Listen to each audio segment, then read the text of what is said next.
إن الحمد لله نحمده ونستعينه ونستغفره ونعوذ بالله من شرور أنفسنا ومن سيئات أعمالنا من يهد الله فلا مضل له ومن يضلل فلا هادي له وأشهد أن لا إله إلا الله وحده لا شريك له وأشهد أن محمدا عبده ورسوله أما بعد فإن خير الحديث كتاب الله وخير الهدي هدي محمد صلى الله عليه وسلم وشر الأمور محدثاتها وكل محدثة بدعة وكل بدعة ضلالة وكل ضلالة في النار. أعوذ بالله السميع العليم من الشيطان الرجيم. بسم الله الرحمن الرحيم. يا أيها الذين آمنوا اتقوا الله حق تقاته ولا تموتن إلا وأنتم مسلمون. يا أيها الناس اتقوا ربكم الذي خلقكم من نفس واحدة وخلق منها زوجها وبث منهما رجالا كثيرا ونساء واتقوا الله الذي تساءلون به والأرحام إن الله كان عليكم رقيبا. يا أيها الذين آمنوا اتقوا الله وقولوا قولا سديدا يصلح لكم أعمالكم ويغفر لكم ذنوبكم ومن يطع الله ورسوله فقد فاز فوزا عظيما.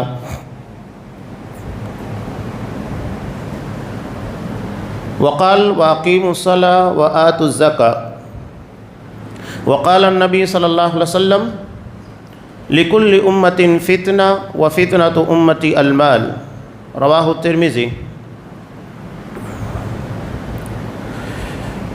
تمام قسم کی تعریفات اللہ رب العالمین وحدہ لا شریک کے لیے لائق و زیبا ہیں، جو ساری کائنات کا تنہا خالق و مالک ہے، اور بے شمار درود و سلام ہو اللہ کے آخری نبی جناب کریم محمد رسول اللہ صلی اللہ علیہ وسلم کی ذات مقدسہ پر. محترم سامعین، عزیز ماں اور بہنوں، اسلام کی 5 بنیادوں میں سے ایک اہم بنیاد زکوٰۃ ہے، جو ہمارے شعبہ مالیات سے تعلق رکھتا ہے. زکوٰۃ، اس کے پر ایمان رکھنا، واجبات اسلام میں سے اور فرائض اسلام میں سے ماننا ضروری ہے. کوئی شخص اگر اس کا انکار کرے تو اسے سمجھانے کی کوشش کی جائے گی. اگر اس کے بعد بھی وہ نہیں مانتا ہے تو پھر وہ مسلمان نہیں مانا جا سکتا.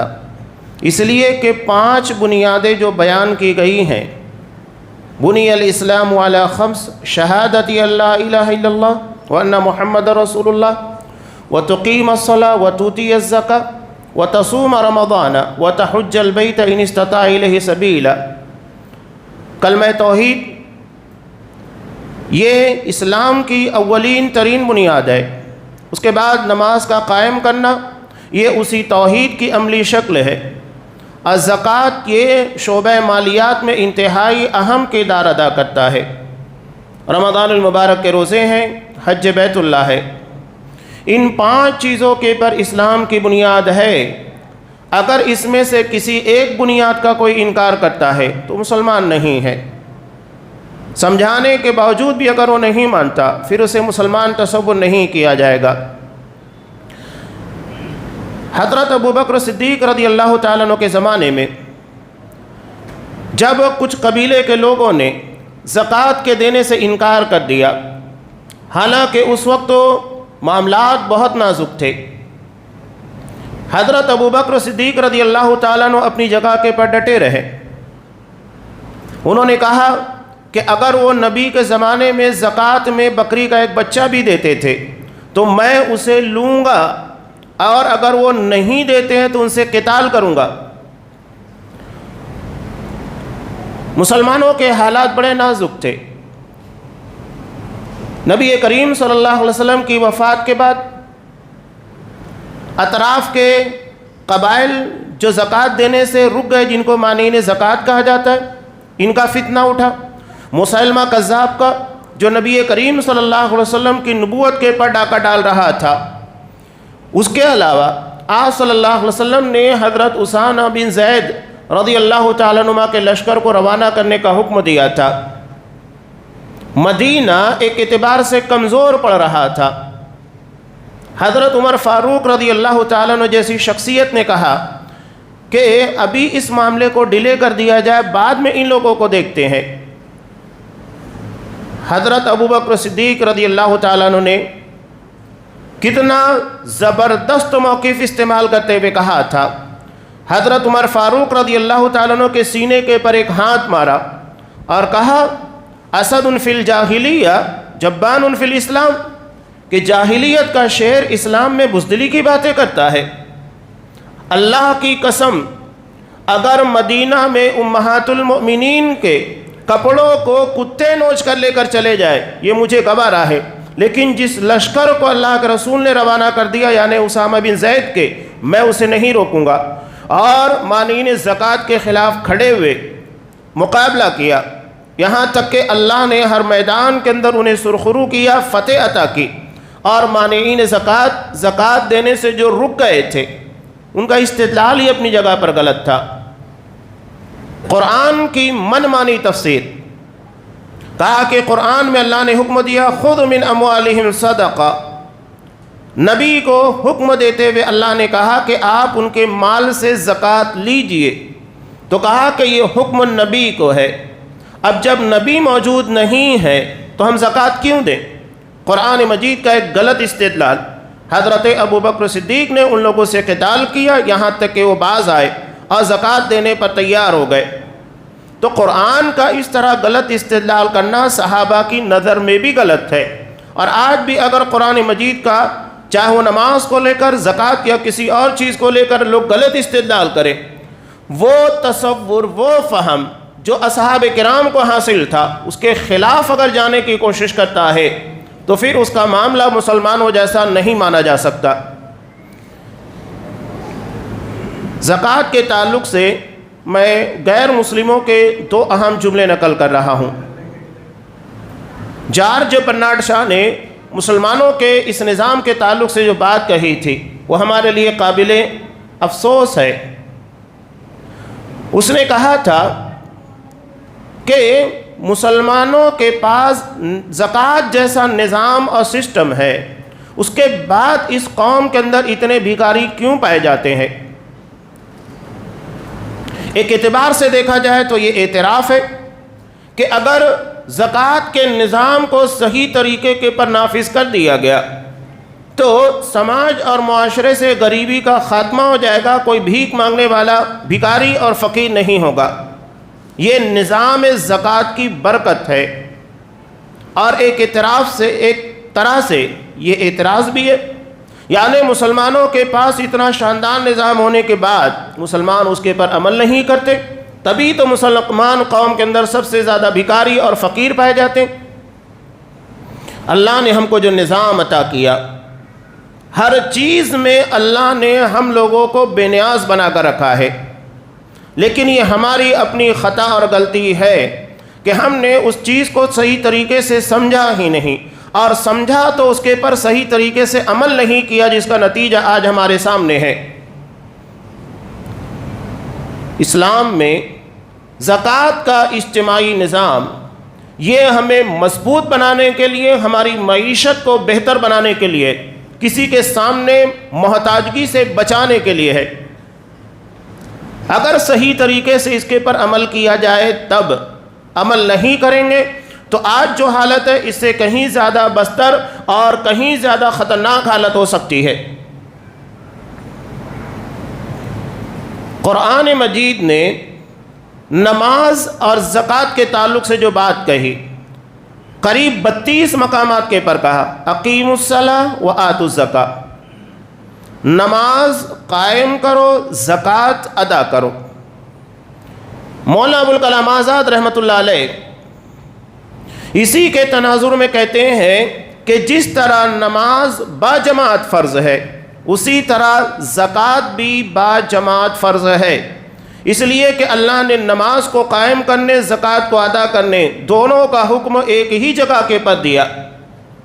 اور نبی کریم صلی اللہ علیہ وسلم خلافت راشدہ ان زمانوں کو اٹھا کر دیکھ لیجئے، وہاں پر آپ کو یہ نظام اجتماعی شکل میں نظر آتا ہے، انفرادی نہیں۔ ٹھیک ہے، اگر جہاں اجتماعی نظام نہیں ہے پھر وہاں انفرادی زکوٰۃ دی جا سکتی ہے، لیکن جہاں اجتماعی ہے تو پھر بہتر یہی ہے کہ آپ اجتماعی طور پر زکوٰۃ ادا کیجئے. جیسا کہ مسجد اگر کسی محلے کے اندر کسی علاقے کے اندر قائم ہے تو آپ کو اجازت نہیں ہے کہ اپنے گھروں کے اندر نماز ادا کرے. اسی طرح جہاں پر اجتماعی نظم ہے زکوٰۃ کا، پھر وہاں پر آپ کو اجازت نہیں ہے کہ پھر آپ اپنے طور کے پر زکوٰۃ ادا کریں. اجتماعی طور پر ہی اس کو ادا کیا جائے گا اور اس کے فوائد بے شمار ہے. انگلینڈ کے شہزادہ چارلس نے کہا تھا کہ اگر دنیا سے غریبی کا خاتمہ کرنا ہے تو اس کے لیے ہمیں زکوٰۃ کے نظام کو نافذ کرنا ہوگا. یہ واحد سسٹم ہے جس کی بنیاد کے پر دنیا سے غریبی کا خاتمہ کیا جا سکتا ہے. یہ اگیار ہمارے اپنے نظام اور سسٹم کے بارے میں باتیں کر رہے ہیں، وہ مطالعہ کرتے ہیں، وہ اسلام کے بارے میں تحقیق کرتے ہیں، ریسرچ کرتے ہیں. اور ہم ہیں کہ اللہ نے ہمیں جو دین عطا کیا، جو دنیا کا سب سے شاندار بہترین دین ہے، جہاں عبادات کا تصور سب سے بہترین ہے، جہاں شعبہ مالیات سب سے بہتر بنایا گیا ہے، جہاں پر ہمیں صرف دنیا سے کاٹ کر عبادت نہیں بلکہ عبادت کا وقت نکال کر اپنی تجارت کو بہترین طریقے سے گزارنا ہے، کیسے کرنا ہے ایمانداری کے ساتھ، وہ ہمیں بتایا گیا. ہمیں اپنے گھر میں کیسے رہنا ہے وہ طریقہ بتایا گیا. کہیں پر ہمیں کسی اور کا محتاج نہیں رکھا گیا. اتنا شاندار، اتنا بہترین نظام جہاں پر زندگی کا کوئی شعبہ آپ کو تشنا نظر نہیں آتا. اس کے بعد بھی اگر ہم کہیں اور جائیں، اس کا مطلب کیا ہے؟ یہ مطلب ہے کہ ہم اپنے دین کی اور اللہ کے نازل کردہ احکامات کی قدر نہیں کرتے، نہ اسے پہچانتے ہیں. یہ بہت افسوسناک بات ہے. اللہ نے نماز اور زکوٰۃ کا جو اجتماعی حکم دیا یہ بہت اہمیت رکھتا ہے اور اس کے فوائد اپنی جگہ کے پر بہت سارے ہیں. اجتماعی زکوٰۃ کے ادا کرنے کی وجہ سے سب سے پہلا فائدہ یہ ہے کہ ہر کوئی اپنی زکوٰۃ مکمل طور کے پر ادا کرے گا. انفرادی طور پر کون کتنا ادا کر رہا ہے کیسے معلوم ہوگا؟ وہ مکمل نکال رہا ہے نہیں نکال رہا ہے نہیں آپ پتہ کر سکتے. جبکہ اجتماعی طور پر زکوٰۃ کے ادا کرنے کا سب سے پہلا فائدہ کہ زکوٰۃ مکمل طور کے پر صحیح طریقے سے نکالی جائے گی اور اس میں کسی بھی قسم کی کمی نہیں ہوگی. جبکہ انفرادی طور پر یہ چیز ہے کہ آپ کمی کر سکتے ہیں، اس لیے کہ محصلین زکوٰۃ کے جمع کرنے والے یہ آپ کے مال کو کاؤنٹ کریں گے. جیسا کہ نبی کریم صلی اللہ علیہ وسلم کے زمانے میں جو عاملین زکوٰۃ ہوتے تھے، زکوٰۃ کے جمع کرنے والے، یہ مال کو کاؤنٹ کرنے کے بعد باقاعدہ کیلکولیٹ کرتے کتنی زکوٰۃ نکلنی چاہیے اتنی لیا کرتے تھے، چاہے وہ بکریوں میں ہو، اونٹوں کے اندر ہو، گائے بیل کے اندر ہو یا مال کے اندر ہو. دوسرا بڑا فائدہ اور اہم فائدہ، زکوٰۃ کے ادا کرنے کے بعد جو کہ اجتماعی شکل میں ہوتی ہے، آپ کی زکوٰۃ انشاءاللہ ضائع نہیں ہوگی.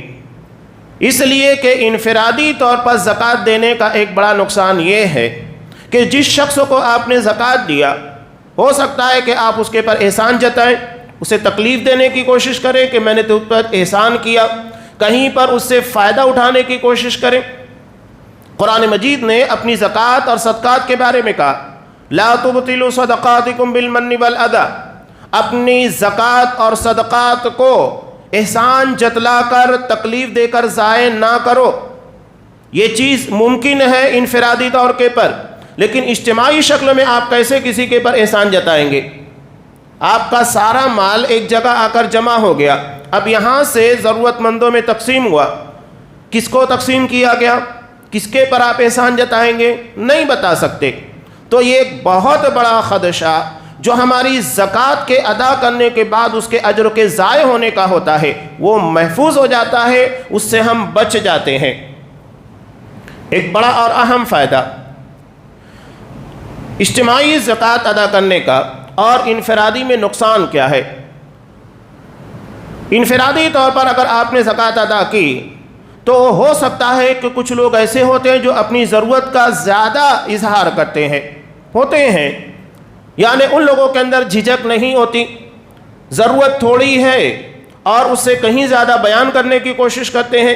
نتیجہ یہ ہوتا ہے کہ ان لوگوں کے بول دینے کی وجہ سے، اظہار کر دینے کی وجہ سے کئی لوگ اسے زکوٰۃ دے دیتے ہیں اور ضرورت سے کہیں زیادہ اسے زکوٰۃ مل جاتی ہے۔ اور ایک شخص ہے جو کہ غریب ہے، محتاج ہے، لیکن خوددار ہے، لوگوں کے سامنے اپنی ضرورت کا اظہار نہیں کرتا، اپنی مجبوری اور بے کسی لوگوں کو بتانا گوارا نہیں کرتا۔ نتیجہ کیا ہوتا ہے کہ وہ نہیں بتاتا، اور مستحق ہونے کے باوجود بھی وہ زکوٰۃ سے اور آپ کے عطیات سے محروم رہ جاتا ہے، نہیں بول پاتا، جبکہ اجتماعی زکوٰۃ میں یہ سارے نقصانات نہیں ہیں۔ ہر کسی کو برابر زکوٰۃ ملے گی، جو خوددار ہوگا وہاں تک بھی، اس لیے کہ ذمہ داری ہوتی ہے کہ ایسے لوگوں کی خبرگیری کی جائے، کون مستحق ہے، تاکہ ان لوگوں تک زکوٰۃ پہنچائی جائے۔ زکوٰۃ کے اجتماعی طور پر ادا کرنے کا ایک بڑا فائدہ یہ ہے کہ زکوٰۃ دینے کی بنیاد پر اجتماعی طور پر اگر ہم نے اس کو ادا کیا تو یہ ہمارے نظام معیشت کو مستحکم بناتا ہے۔ مستحکم کس بنیاد کے پر؟ میں ایک مثال دے رہا ہوں۔ اگر یہاں شہر یادگیر اجتماعی طور پر زکوٰۃ کو جمع کیا گیا، مثال کے طور پر ایک ہی علاقے جہاں پر زکوٰۃ جمع ہوتی ہے 10 لاکھ روپے، اب 10 لاکھ روپے زکوٰۃ کے جمع کرنے کے بعد آپ نے اگر 10 فیملی کو 1-1 لاکھ روپے دیا تو یہ اگلے سال نہیں تو اس میں 10 میں سے کچھ لوگ ایسے ہوں گے جو آئندہ سال زکوٰۃ نہیں لیں گے۔ ہو سکتا ہے کہ اس میں سے کوئی محنت کر کے آگے نکل جائے اور وہ زکوٰۃ دینے والا بن جائے، زکوٰۃ لینے والا نہ ہو، یہ بھی صورت بن سکتی ہے۔ یہ اجتماعی طور پر زکوٰۃ کے دینے کا فائدہ کہ ضرورت مندوں کو کم کیا جاتا ہے، ہر سال اسے محتاج بنا کر نہیں رکھا جاتا، جبکہ انفرادی کے اندر یہ چیز آپ کو نظر نہیں آئے گی۔ میں نے پچھلے ہفتے بھی ایک مثال دی تھی، یہ ہماری قوم کی بدبختی ہے کہ ہم نشہ آور چیزوں کے پر، اپنی صحت اور اپنی معیشت کو تباہ کرنے والی چیزوں کے پر سالانہ کروڑوں روپے خرچ کرتے ہیں، بیڑی ہے، سگریٹ ہے، تمباکو ہے، گٹکا ہے، لیکن اللہ نے ہم کو جو نظام زکوٰۃ عطا کیا، جہاں پر مستحقین کے درمیان مال کو خرچ کرنا ہے، اپنی معیشت کو سنبھالنا ہے، وہاں پر ہم نہیں خرچ کرتے۔ ہم اس کی بنیاد کے پر اچھے سے اچھے کالجز، اچھے سے اچھی یونیورسٹیز، اچھے سے اچھے ہاسپٹل، ان ساری چیزوں کا انتظام کر سکتے ہیں اگر یہ ہمارے درمیان اجتماعی شکل میں ہو، لیکن نہیں۔ زکوٰۃ اس بارے میں جو چند اہم اور بنیادی باتیں ہیں کہ زکوٰۃ کی بنیاد کے پر امیر اور غریب کے درمیان کے فرق کو کم کرنے، مٹانے کی کوشش کی جاتی ہے کہ اللہ نے اپنے اعتبار سے، اپنی حکمت کے طور پر کچھ لوگوں کو مال زیادہ عطا کیا اور کچھ لوگوں کو کم عطا کیا، تو یہ غربا اور مساکین کے پر اپنے مال کا حصہ نکال کر خرچ کر دے تاکہ یہ لیول برابر ہونے کی کوشش ہو جائے، اور ان لوگوں کی جو کمی ہے اللہ ان لوگوں سے پورا کر دے۔ اللہ نے ہمارے مال میں ہر کسی کا حق رکھا ہے، حق للسائل والمحروم، اس میں مانگنے والوں کا بھی حق ہے، محروم یعنی جن لوگوں کے پاس اتنا پیسہ نہیں ہے جس کی بنیاد کے پر ان کی زندگی کا گزران ہو سکے، ان لوگوں کا بھی حق ہے۔ اللہ نے جس طرح ہمارے مال میں ہمارے ماں باپ کا، ہمارے بچوں کا، ہمارے قریبی رشتہ داروں کا حق رکھا ہے، اسی طرح ہمارے مال میں مانگنے والوں کا اور محروم لوگوں کا حق رکھا گیا ہے۔ میں ایک واقعہ اکثر بیان کرتا ہوں، شیخ توصیف الرحمن راشدی حفظ اللہ یہ کہتے ہیں کہ ایک شخص میری طرف کچھ مانگنے کے لیے آ رہا تھا، ظاہری اعتبار سے لگ رہا تھا کہ وہ بہتر آدمی ہے، یعنی اسے پیسے کی ضرورت نہیں، تو میں نے ارادہ کیا کہ اسے نہیں دوں گا، لیکن قریب آنے کے بعد جب اس نے مجھ سے کہا کہ شیخ صاحب اللہ نے آپ کے مال میں جو میرا حق رکھا ہے وہ مجھے دیجیے، تو میں نے فوری طور کے پر نکال کر اس کو دے دیا۔ یعنی مانگنے والا بھی جانتا ہے کہ ہمارے مال کے اندر اس کا حق ہے، تو زکوٰۃ یہ غربا اور مساکین کا، ضرورت مندوں کا حق ہے۔ یہ مت سمجھیے کہ ہم اس کی ضرورت پوری کر رہے ہیں یا اسے بھیک دے رہے ہیں، اسے اس کا حق دے رہے ہیں، ورنہ اگر ہم نے یہ حق نہیں ادا کیا تو نتیجہ کیا ہوگا؟ قرآن مجید نے صاف وارننگ دے دی اس بارے میں، والذین یکنزون الذھب والفضہ، کہ کہ جو لوگ اپنے مال، سونا ہو، چاندی ہو، روپیے پیسے جو بھی ہو، اسے جمع کر کے رکھتے ہیں، بینک کے بیلنس کے اندر ہوتے ہیں، وَلَا يُنْفِقُونَهَا فِي سَبِيلِ اللَّهِ، اور اللہ کی راہ میں اسے خرچ نہیں کرتے ہیں، تو نتیجہ کیا ہوگا؟ ان لوگوں کو دردناک عذاب کی بشارت دیجئے۔ یوم یحمى علیہ فی نار جہنم، یہی مال جسے آج ہم نے بڑی حفاظت کے ساتھ اور محبت کے ساتھ جمع کر کے رکھا، جس کے بارے میں نبی کریم صلی اللہ علیہ وسلم نے کہا لِكُلِّ أُمَّةٍ فِتْنَةٌ وَفِتْنَةُ أُمَّتِي الْمَالِ، ہر امت کے لیے ایک آزمائش تھی، اللہ نے جس کی بنیاد کے پر اسے آزمایا، اور میری امت کی آزمائش مال کے ذریعے ہوگی، روپیے پیسے کے ذریعے۔ اور آج آپ خود دیکھ لیجئے کہ روپیہ پیسہ ہمارے لیے کتنی بڑی آزمائش بنا ہوا ہے، خاص طور سے جن لوگوں کو اللہ نے نوازا ہے، انہیں جہنم کی آگ میں تپایا جائے گا، اتنی شدید ترین آگ۔ اگر سونے چاندی کو اس سخت دھوپ کے اندر کچھ دیر کے لیے رکھ دیا جائے، اس کے بعد ہمارے جسموں کو چھوایا جائے تو کیا ہوگا؟ آگ کی بات نہیں کر رہا ہوں، صرف دھوپ میں کچھ مدت کے لیے رکھنے کے بعد، یہاں تو جہنم کی آگ ہوگی جو دنیاوی آگ سے 69 گنا زیادہ تیز ہوگی، اس آگ کے اندر اس مال کو تپایا جائے گا، اور تپانے کے بعد پیشانیوں کے پر، بازوؤں میں اور پیٹھ کے پر داغا جائے گا۔ کیوں؟ ان 3 جگہوں کو ٹارگٹ کیوں کیا گیا؟ سب سے پہلی چیز، انسان سوچتا ہے، یہی سوچ ہماری زندگی کا اصل آئینہ ہے۔ انسان سوچتا ہے کہ یہ مال جو میں نے اتنی محنت سے کمایا ہے، یہ بغیر کسی محنت کے کرنے والے لوگوں کے حوالے کیسے کر دوں کہ مفت میں یہ میرا مال اتنی محنت سے کمایا ہوا لے کر چلے جائیں؟ نہیں دے سکتا۔ اور یہی خرابی ان لوگوں کے اندر پیدا ہوئی تھی، جس کا قصہ اللہ نے سورہ قلم کے اندر بیان کیا۔ کیا نتیجہ تھا؟ اللہ نے اس باغ والوں کا قصہ، جو کہ عرب کے درمیان مشہور تھا، یمن کے رہنے والے ایک شخص کا، جو اپنے مال کی زکوٰۃ اتنی ادا کرتا تھا آپ تصور نہیں کر سکتے۔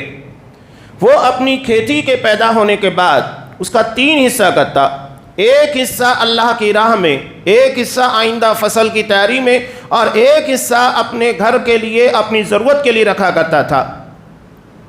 اللہ نے اسی بنیاد کے پر اسے خوب ترقی عطا کی، لیکن اولاد جو تھی وہ اپنے باپ کے نقش قدم اور نیک نیتی کے پر نہیں چل پائی، اور وہی سوچ جو ہمارے اندر پائی جاتی ہے ان لوگوں کے اندر پیدا ہوئی تھی۔ فصل کی تیاری کے بعد، جیسا کہ غربا اور مساکین کا رول تھا کہ وہ آیا کرتے تھے، تو ان لوگوں نے غربا اور مساکین کے آنے سے پہلے ہی زکوٰۃ اور اپنے پورے مال کو راتوں رات کاٹ کر اپنے گھر لے جانے کا پلان بنا لیا، اور راتوں رات نکلے بھی۔ اِذْ أَقْسَمُوا لَيَصْرِمُنَّهَا مُصْبِحِينَ، کہ صبح ہونے سے پہلے پہلے فصل کاٹ کر اپنے گھر لے کر آ جائیں گے۔ لیکن جب پہنچے تو ان لوگوں کی بدنیتی کا اثر یہ ہوا کہ ان کے پہنچنے سے پہلے اللہ نے پورے کھیت کو تباہ برباد کر دیا، جلا کر خاکستر کر دیا۔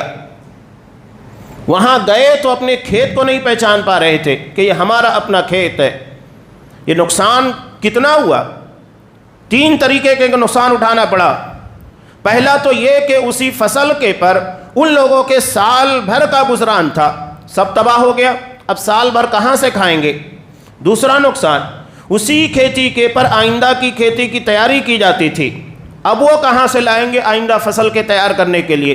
تیسرا بڑا اور اہم نقصان کہ غربا اور مساکین کے اوپر خرچ کرنے کی وجہ سے اللہ ان کے مال میں برکت عطا کرتا تھا، یہ برکت کہاں سے آئے گی؟ سب ختم ہو گیا۔ ہم یہ سمجھتے ہیں کہ غربا مساکین ضرورت مندوں اور اللہ کی راہ میں خرچ کرنے کے بعد ہمارے مال میں کمی ہوگی، یہ نیت ہی ہمارے مال کی تباہی کا ذریعہ ہے۔ جیسا کہ اللہ نے ان کی پوری کھیتی کو تباہ کر دیا، اللہ ہمارے پورے مال کو ضائع کر دے گا اگر ہم زکوٰۃ کے تعلق سے سوچتے ہیں۔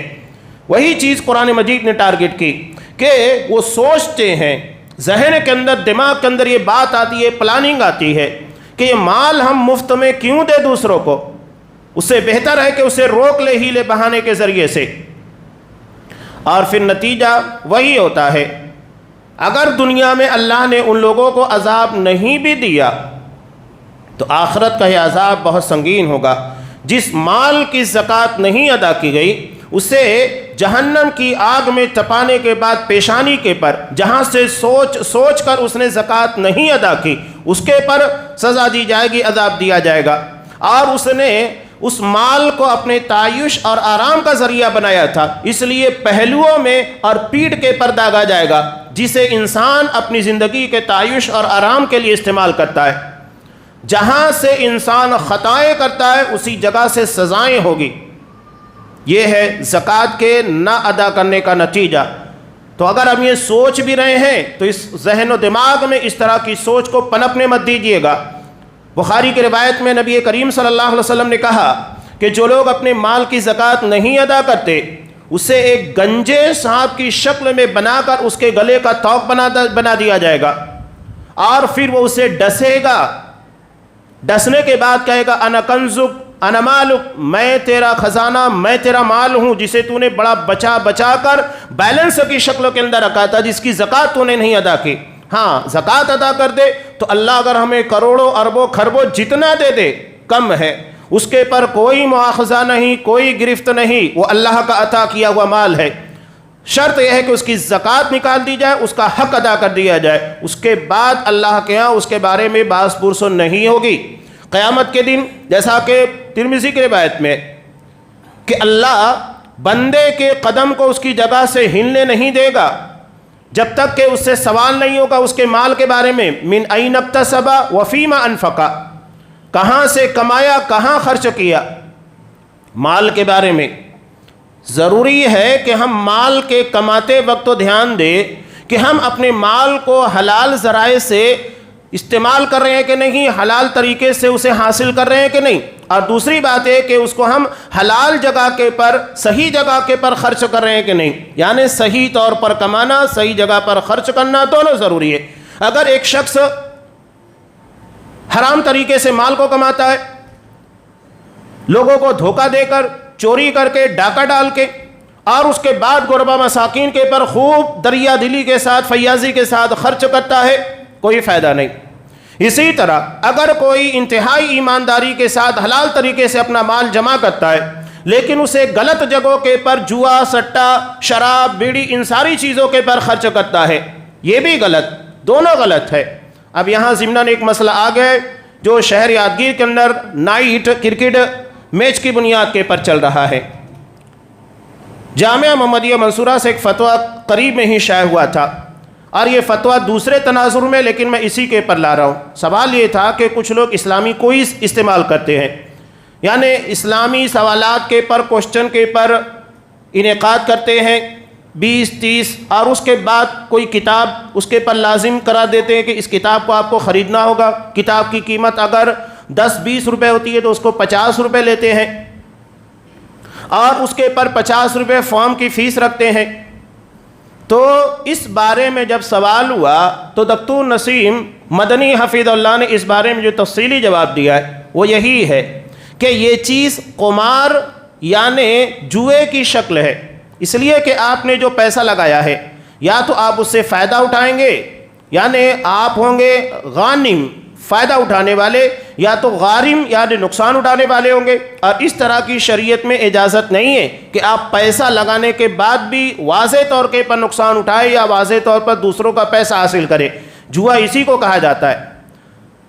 اب یہی معاملہ آپ اگر دیکھیں کرکٹ میچ یا اس طرح کی جو بھی میچیں ہوتی ہیں جہاں پر آپ کو فیس ادا کرنا ہوتا ہے اور اسی فیس کو لے کر انعامات کو تقسیم کیا جاتا ہے، اس کا مطلب یہ ہے کہ آپ محنت کرنے کے بعد بھی اپنا پیسہ ضائع کر رہے ہیں، اور ایک آدمی جو محنت کر رہا ہے، دونوں برابر ہے محنت کرنے میں، ایک کو کچھ نہیں مل رہا ہے، اپنا پیسہ بھی ضائع ہو رہا ہے، اور دوسرا یہ ہے کہ دوسرے کو بہت کچھ مل جا رہا ہے۔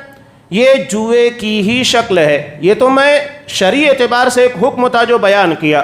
آپس میں بھی اگر ہم جو میچ کرتے ہیں، کبھی کبھی ہوتا ہے کہ دو ٹیمیں آپس میں ایک دوسرے کے تعلق سے میچ لگاتی ہے کہ جو جیتے گا اس کو اتنا انعام ملے گا، ہارنے والے کو دینا ہوگا، یہ بھی جوا ہے۔ شریعت میں اس کی اجازت نہیں ہے۔ ہاں اگر دو لوگ مقابلہ کر رہے ہیں، انعام دینے والا کوئی تیسرا ہے جس کا دونوں ٹیموں سے کوئی تعلق نہیں ہے، تو ایک الگ چیز ہے، وہ شرعی اعتبار سے درست ہے۔ جہاں تک اسپورٹسوں کا معاملہ ہے، شریعت میں اس کی اجازت ہے، لیکن یہ صرف ہماری فٹنس کے لیے اور ہماری اپنی صحت مندی کے لیے ہے۔ اس کے آگے اگر یہ ہماری عبادتوں میں اور دیگر معاملات کے اندر رخنہ اندازی کرے، اس کی بنیاد کے پر خلل واقع ہو، تو پھر اس کی اجازت نہیں۔ اور اب رمضان المبارک کا مہینہ ہے، طاق راتیں انشاءاللہ آج سے شروع ہونے والی ہے۔ ایسے میں اگر ہم اس میں مشغول ہو جائیں، کھیلنے والے، دیکھنے والے تماشائی تو کتنے بڑے اجروں سے محروم ہوں گے۔ تو یہ چیز ہمارے اپنے اعتبار سے، شرعی اعتبار سے غلط ہے۔ یہ ہمارے مال کا بھی نقصان ہے جو جوئے کی شکل میں ہوتا ہے، یہ ہمارے دین کا بھی نقصان ہے جو عبادتوں کے ضائع ہونے کی شکل میں ہوتا ہے۔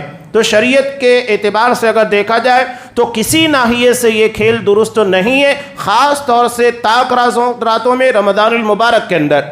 اور ویسے بھی اس کی اجازت شریعت نہیں دیتی ہے، جو شکل ہے جوئے کی، قمار کی، اس بنیاد کے پر اس کی اجازت شریعت نہیں دیتی ہے۔ میں نے جتنی حقیقت تھی اتنی بیان کر دی۔ ایک درخواست تو آئی تھی عمومی سطح کے پر جو اہم تھی، اس لیے بیان کرنا مقصود تھا۔ تو مال کے بارے میں توجہ دیجئے کہ یہ کہاں سے آتا ہے، کہاں اس کو خرچ کیا جاتا ہے۔ زکوٰۃ کے تعلق سے ایک اہم مدعا اور بھی ہے۔ نبی کریم صلی اللہ علیہ وسلم زکوٰۃ کے محصلین کو جب بھیجا کرتے تھے تو اس کے بارے میں ایک قانون آپ نے بتایا، تُؤْخَذُ مِنْ أَغْنِيَائِهِمْ فَتُرَدُّ عَلَى فُقَرَائِهِمْ، جس جگہ کے مالداروں سے لی جائے گی اسی جگہ کے غربا اور مساکین پر خرچ کی جائے گی۔ یہ زکوٰۃ کا ایک اہم رول ہے، یعنی جس جگہ کے مالداروں سے لی جائے گی اسی جگہ کے ضرورت مندوں پر خرچ کرنا ہے۔ اولین مستحق اس شہر کے لوگ ہیں جہاں سے زکوٰۃ کو وصولا جاتا ہے۔ ہاں، اگر زکوٰۃ اتنی ہے کہ ہمارے اپنے یہاں کے ضرورت مندوں کو پورا کر دیتی ہے، وہاں کی ضرورتیں پوری ہو جاتی ہے، اس کے بعد بچ جاتی ہے، تو پھر اس زکوٰۃ کو دوسری جگہ پر خرچ کیا جا سکتا ہے۔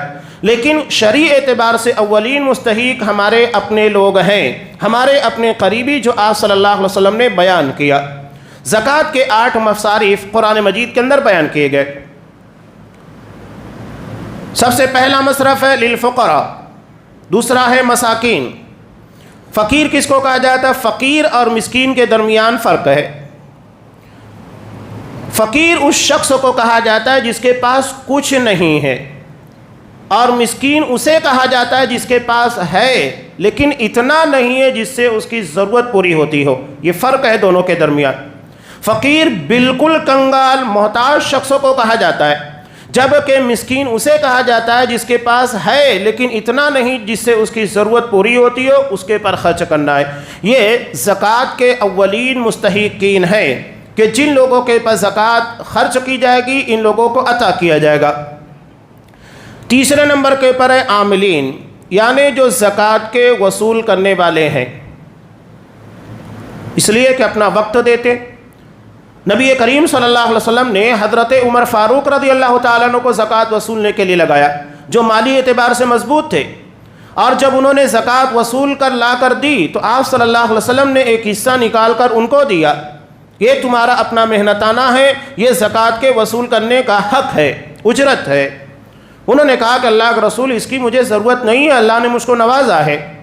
کہا کہ عمر یہ لو، یہ تمہارا حق ہے، اور اسے تمہیں جہاں خرچ کرنا ہے وہاں خرچ کرو۔ اس کے بعد حضرت عمر فاروق نے لے لی۔ اس کا مطلب یہ کہ زکوٰۃ کا وصول کرنے والا اگر مالدار ہے، اسے ضرورت نہیں ہے، تب بھی وہ زکوٰۃ کے وصول کرنے کی اجرت لے گا، اور لینے کے بعد اسے غربا مساکین، اسے جہاں خرچ کرنا ہوگا خرچ کرے گا۔ شریعت نے اس کا حق رکھا ہے، اور نبی کریم صلی اللہ علیہ وسلم نے حضرت عمر فاروق کو دی۔ اب یہاں ایک اہم مسئلہ اور بھی ہے، جیسا کہ ہم دیکھتے ہیں کہ سفرا ہیں اور بہت ساری جگہ کے لوگ زکوٰۃ کے اور صدقات کے وصول کرنے کے لیے آتے ہیں۔ اس میں جو قابل غور بات ہے، جس کے پاس شیخ کفایت اللہ سنابلی نے بھی لکھا ہے، یہ بات واقعتاً سوچنے کے قابل ہے، اور شریعت میں اس کی دلیل نہیں ملتی ہے کہ پہلے سے جو پرسنٹیج طے کیا جاتا ہے، یہ ہمارے لیے افسوسناک ہے کہ اگر 1 لاکھ روپے جمع ہوتا ہے تو اس میں سے ہم 30,000، 40,000، 50,000 یعنی 50% تک لوگ لیتے ہیں۔ شرعی اعتبار سے بات قابل گرفت ہے۔ اگر مال کے جمع کرنے کے بعد ادارہ یا جہاں پر زکوٰۃ جمع کی جا رہی ہے یہ لوگ اپنی مرضی سے تمہیں جتنا دینا چاہیں تمہاری ضرورت کا خیال رکھتے ہوئے تو ایک الگ بات ہے، لیکن پہلے سے پرسنٹیج کا طے کرنا، اتنا پرسنٹ مجھے چاہیے، یہ چیز شرعی اعتبار سے محل نظر ہے، اس پر غور کرنا چاہیے، اور یہ فساد کا ذریعہ بھی بن چکی ہے، چاہے وہ مسجدوں کے لیے جمع ہوتا ہو، مدارس کے لیے جمع ہوتا ہو، اس کے بارے میں باقاعدہ مسائل ہوتے ہیں اور مسائل کھڑے ہو رہے ہیں، اس لیے باتیں بھی ہو رہی ہیں، تو ہر چیز شریعت کے دائرے میں ہونی چاہیے۔ جب شریعت نے ہر چیز کا رول طے کر دیا ہے تو اس کا بھی طے ہے، ہم اپنے اعتبار سے اپنی مرضی سے ان چیزوں کو طے نہیں کر سکتے۔ چوتھے نمبر کے پر ہے والمؤلفۃ قلوبہم، دلوں کو جوڑنے کے لیے۔ دلوں کے جوڑنے کا مطلب کیا؟ اس کی کئی شکلیں۔ پہلی شکل جو بالکل واضح ہے کہ اگر کوئی غیر مسلم ابھی نیا نیا اسلام کو قبول کیا ہے، گرچہ وہ صاحب حیثیت ہے، اس کو ضرورت نہیں ہے، اس کے باوجود بھی اس کی دلجوئی کے لیے اسے اپنے سے قریب کرنے کے لیے زکوٰۃ کی رقم دی جائے گی تاکہ وہ اسلام کے بارے میں مضبوط ہو جائے، یہ مؤلفۃ القلوب ہے۔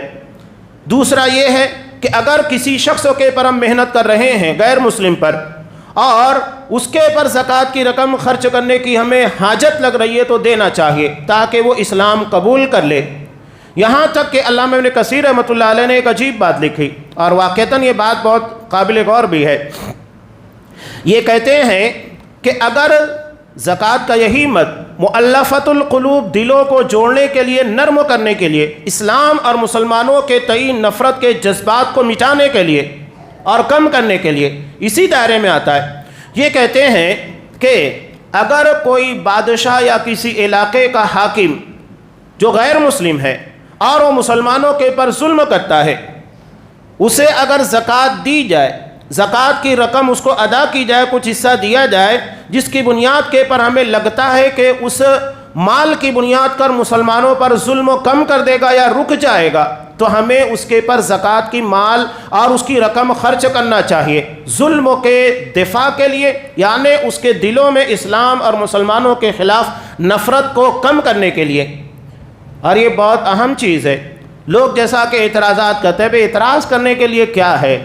جیسا کہ ہمارے یہاں کے پرائم منسٹر مودی صاحب جب سعودی عرب گئے، دیگر علاقوں میں گئے، خاص طور سے ٹارگٹ سعودی عرب ہوتا ہے، تو وہاں ان کو اعزاز عطا کیا گیا تھا، اور وہ ہر بادشاہ کے لیے ہوتا ہے، ہر پرائم منسٹر کے لیے ہوتا ہے، یہ ان کا اپنا اصول ہے۔ اور نبی کریم صلی اللہ علیہ وسلم نے اپنی دنیا سے جاتے ہوئے جن چیزوں کے بارے میں تلقین اور وصیت کی تھی، اس میں سے ایک وصیت یہ بھی تھی کہ میں جس طرح وفود یعنی غیر مسلمین، مسلمان ہو یا غیر مسلم ہو، یہ ہم سے ملاقات کرنے کے لیے جب آتے ہیں تو جس طرح میں ان کی تکریم کیا کرتا تھا، عزت کیا کرتا تھا، اسی طرح تم بھی کرنا، اس لیے کہ وہ جو ہے وہ اپنی جگہ پر ہمیں اپنا ویوہار، اپنا اخلاق، اپنا کردار پیش کرنا ہے، اس کا اخلاق کردار کیا ہے وہ ہمارے لیے معنویت نہیں رکھتا، ہمارا کردار کیا ہوتا ہے یہ معنویت رکھتا ہے، اس بنیاد کے پر یہ چیزیں کی جاتی ہے۔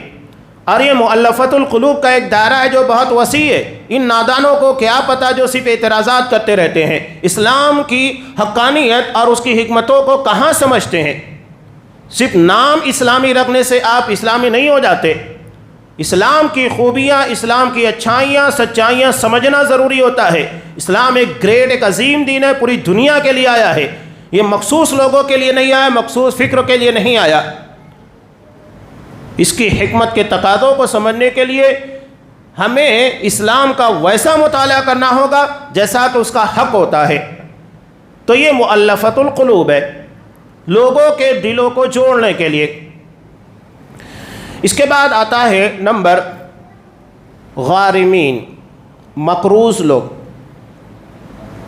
اب یہ قرض تو عمومی طور پر لوگ یا تو اپنے مکان کے لیے لیتے ہیں، یا تو کوئی مصیبت آ گئی دوا علاج کے لیے لیتے ہیں، یا کاروبار میں نقصان یا کاروبار کو آگے بڑھانے کے لیے، بہت ساری شکلیں ہوتی ہیں۔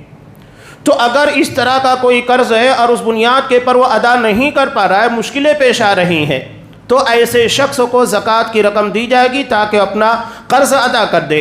گرچہ اب یہاں پر یہ نہیں ہے کہ اس کے پاس دکان ہے، اس کے پاس گاڑی ہے، اچھا مکان ہے، نہیں، وہ قرض دار ہیں، اسے قرض ادا کرنا ہے، زکوٰۃ کی رقم میں سے اس کو دیں گے تاکہ وہ اپنی معیشت کو، اپنی تجارت اور کاروبار کو آگے بڑھا سکے، یہ نہیں کہ جو ہے وہ بھی ختم کر دے۔ اب وہ کیسے بھی قرض کیا، اس کی غلطی ہو، خامی ہو، جو ہو، ہم اس کے ذمہ دار نہیں ہیں۔ قرآن مجید نے کہا والغارمین، کہ اگر وہ مقروض ہے، پانچویں شکل جو بیان کی گئی ہے، مقروض ہے تو اس کو ادا کیا جائے گا۔ چھٹی شکل و ساتویں شکل بتائی گئی ہے وفی سبیل اللہ، اللہ کے راستے میں، اور یہ دائرہ بہت وسیع ہے۔ اللہ کے راستے میں یہاں جہاد سے لے کر وہ سارے امور جو اسلام کی نشر و اشاعت کے لیے سب اس کے اندر آتے ہیں، چاہے آپ کتابوں کے ذریعے، مدارس کے ذریعے، کسی بھی ذریعے سے اسلام کی نشر و اشاعت کر رہے ہیں، یہ سب کے سب فی سبیل اللہ میں داخل ہے، جیسا کہ تفسیر اس بارے میں بیان کی جاتی ہے۔ تو جو بھی ذریعہ اسلام کی ترویج، اشاعت کا، دعوت و تبلیغ کا ہو، سب کے سب اللہ کے راستے میں شمار ہے۔ ابھی جہاد کا تو معاملہ ہی نہیں ہے، اس لیے اب جہاد کا مطلب بھی صرف یہ نہیں ہوتا کہ آپ تلوار اٹھائیں اور لڑنا شروع کر دیں۔ جہاد بالسیف ایک الگ چیز ہے جو کہ حاکم وقت کے ساتھ خاص ہے۔ ہر کسی کو اجازت نہیں ہے کہ اٹھے اور ٹولیاں بنا کر، گروپ بنا کر اسلام اور مسلمانوں کو بدنام کرتا پھرے۔ اسلام اس کی اجازت نہیں دیتا، اس کے حدود ہیں، اس کے قواعد ہیں، اس کے بغیر اس کی اجازت نہیں ہے۔ اسے غلط معنی پھیلانا، اس کے بعد اسلام اور مسلمانوں کی بدنامی کا، شر و فساد کا ذریعہ بننا، نہیں، اس کی اجازت اسلام نہیں دیتا۔ جہاد ایک مقدس فریضہ ہے جو برائی کے خلاف استعمال کیا جاتا ہے، فتنہ پھیلانے کے لیے نہیں۔